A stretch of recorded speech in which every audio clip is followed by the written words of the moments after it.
Allah bilang lagi, ayat 25-nya masih bersambung. Wa min ayati, dan tanda-tanda kebesarannya Allah. Antaqumas sama'u wal ardu bi amri, thumma idza da'akum da'watan minal ardi idza antum takhrujun.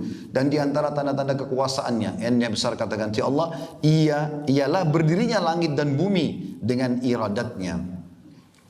Ya, ini atapnya auditorium ini atau aula ini tidak mungkin bisa bertahan begini kalau tidak ada tiang-tiang yang besar di kanan kiri Bapak Ibu sekalian.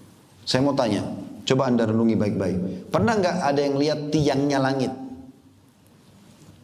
Nggak pernah. Coba Bapak Ibu, ada di Indonesia, ada di Saudi, ada di Amerika, langitnya sama saja begini. Nggak pernah lihat ujungnya, nggak ada tiangnya. Kok bisa? Allah sebutkan itu. Ya.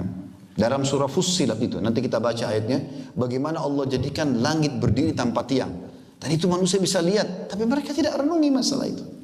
Bahkan yang kita sayangkan banyak para ilmuwan ya, mengajar segala macam jenis ilmu mungkin kayak di universitas ini, tapi tidak dihubungkan sama sekali dengan masalah keimanan kepada Allah.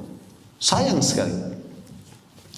Lalu Allah mengatakan, dan di antara tanda-tanda kekuasaannya ialah berdirinya langit dan bumi ini dengan iradatnya, dengan keinginan Allah SWT. Kemudian apabila dia memanggil kamu sekali panggil dari bumi, seketika itu juga kamu keluar dari kubur. Maksudnya nanti kita akan meninggal semua, lalu kemudian Allah perintahkan peniupan sangkakala yang kedua, yang pertama terjadi kiamat, yang kedua pembangkitan dari kuburan.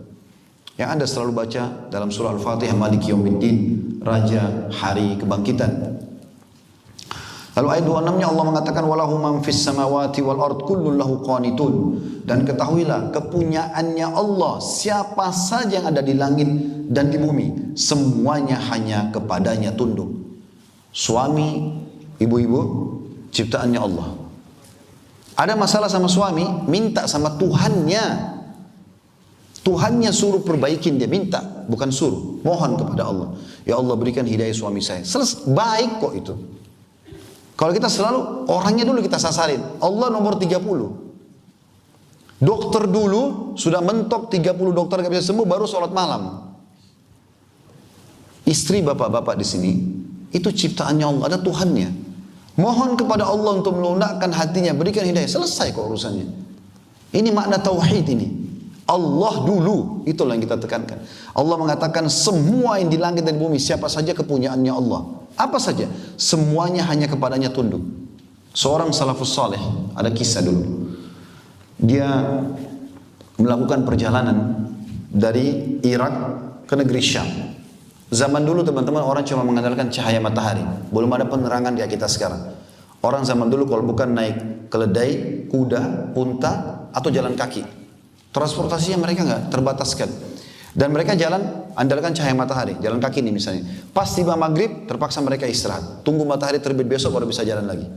Orang ini kebetulan seorang salafus saleh, saya tidak temukan namanya tapi kisah saja begitu. Dia pas jalan dan tiba maghrib di tengah-tengah hutan, gelap sekali, terpaksa dia istirahat. Dia wudhu dengan bekal air sedikit yang ada, kemudian dia jamaah maghrib isya lalu dia istirahat. Di awal malam kalau kita sekarang sekitar jam 11 malam dia bangun. Dia kerjakan sholat tahajud. Dalam kisah ini dikatakan setelah 2 rakaat pertama dia sholat tahajud. Begitu salam, dia mau berdiri ke rakaat selanjutnya, dia bilang sendiri, tiba-tiba di depan mata saya ada seekor harimau meraung dengan keras, tanda-tanda kelaparan. Waktu itu tiba-tiba dia bilang, saya berpikir, bagaimana caranya saya lolos dari harimau ini? Dia lebih kuat, dia lebih cepat, dia menguasai wilayah itu, dia ganas. Gak mungkin bisa lolos dari harimau secara hitung-hitung akal manusia. Tapi pada saat itu teman-teman, tauhidnya, akidahnya muncul. Apa yang dia katakan?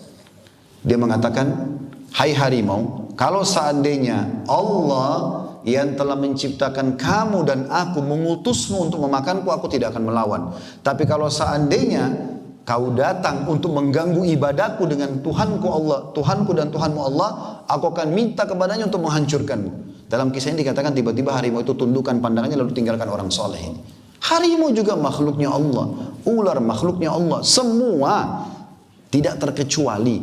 Jadi tidak perlu takut dan bergantung pada mereka. Ada masalah apapun Bapak Ibu hadapi, berarti ada masalah Bapak Ibu dengan Sang Pencipta. Kalau hubungan sama Allah baik, baik semua ini. Ikuti ceramah kami juga di YouTube, ada judulnya Kenalilah Tuhanmu Kau Akan Bahagia. Ini penting untuk dipelajari teman-teman sekalian, karena ini masalah tauhid. Ini asas pertama. Allah juga mengatakan di ayat 27-nya. Lanjutannya, wa huwa alladhi yabda'ul khalqa thumma yu'iduhu wa huwa ahwanu 'alaihi wa lahul mathalul a'la fis samawati wal ard wa huwal azizul hakim. Dan dialah, D-nya besar kata ganti Allah, yang menciptakan manusia dari permulaan, kemudian mengembalikan atau menghidupkannya kembali, dan menghidupkan kembali itu adalah lebih mudah baginya, dan baginya lah, bagi Allah, sifat yang maha tinggi di langit dan di bumi, dan dialah yang maha perkasa lagi maha bijaksana. Ini teman-teman satu ayat saja kalau kita ingin rincikan mungkin cukup untuk dua jam pertemuan. Cuma karena ini materi kita cukup panjang, saya padatin maka saya ringkas-ringkas. Tidak semua ayat ini saya jabarkan. Kalau dijabarkan sifat bijaksananya saja Allah mungkin 2 jam 3 jam itu. Belum sifat-sifat yang lain di sini, maha perkasa, ya, kemudian maha tinggi di langit dan di bumi, itu semua maknanya sangat dalam.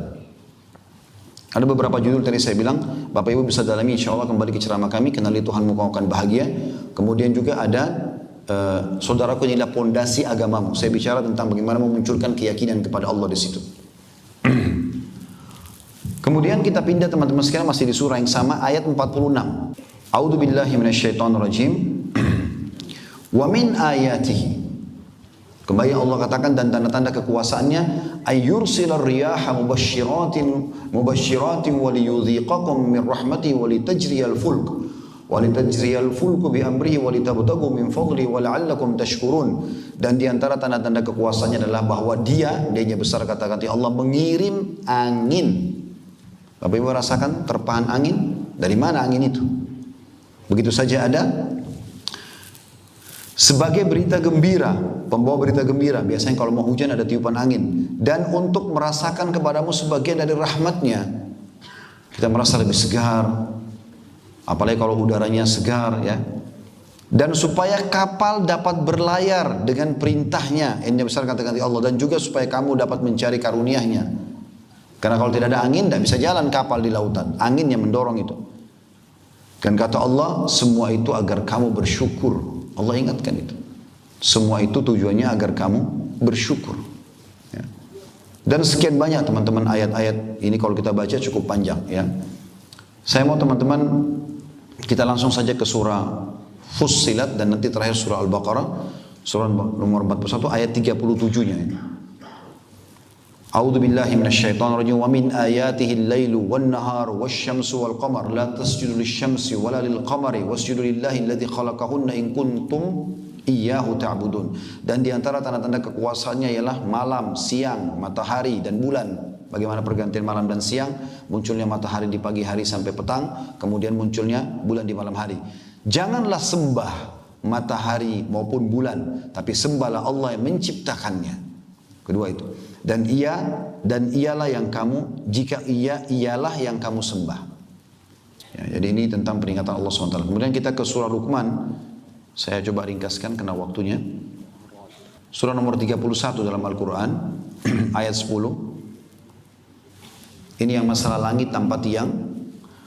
A'udzu billahi minasyaitonir rajim. Khalaqas samawati bighairi 'amadin tarawunaha. وألقى في الأرض رواسي أن تميد بكم وبث فيها من كل دابة وأنزلنا من السماء ماء فأنبتنا فيها من كل زوج كريم. Dia menciptakan langit tanpa tiang yang kamu melihatnya. Bagaimana bisa bangunan yang begitu raksasa besar ini tanpa tiang? Di sini kata Allah, kamu melihat itu untuk dijadikan pelajaran. Dan dia meletakkan gunung-gunung di permukaan bumi.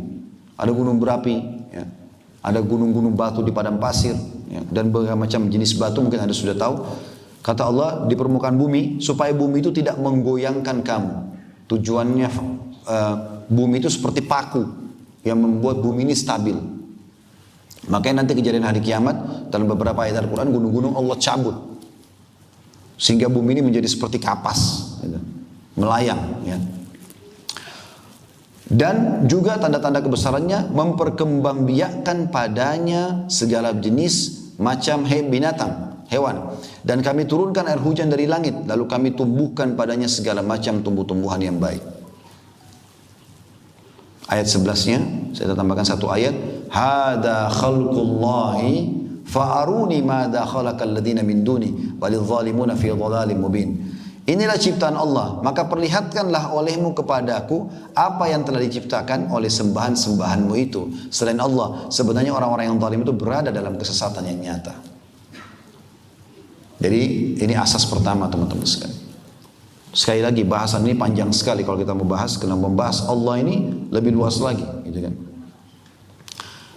Jadi tanamkan dulu dalam diri kita tentang Allah itu Tuhan dan Allah dinomorsatukan dalam kehidupan kita. Kalau anda belum sampai pada tingkat itu teman-teman sekalian, anda belum tertanam akidah dalam hidup anda. Ini dulu asasnya. 13 tahun dakwah Nabi SAW di Mekah, 10 itu semua berisi dakwah tentang tauhid, penanaman la ilaha illallah. Dan nanti di tahun ke-11 dari masa kenabian baru ada perintah sholat 5 waktu. Di Mekah belum ada jihad, belum ada zakat, belum ada puasa, belum ada perintah-perintah umumnya gitu, masih sedikit. Ya. Nanti di tahun ke-11 dari masa kenabian dari 13 tahun itu baru ada kejadian Isra dan Mi'raj, perintah 5 waktu sholat. Lalu apa yang Nabi SAW ajarkan di sana?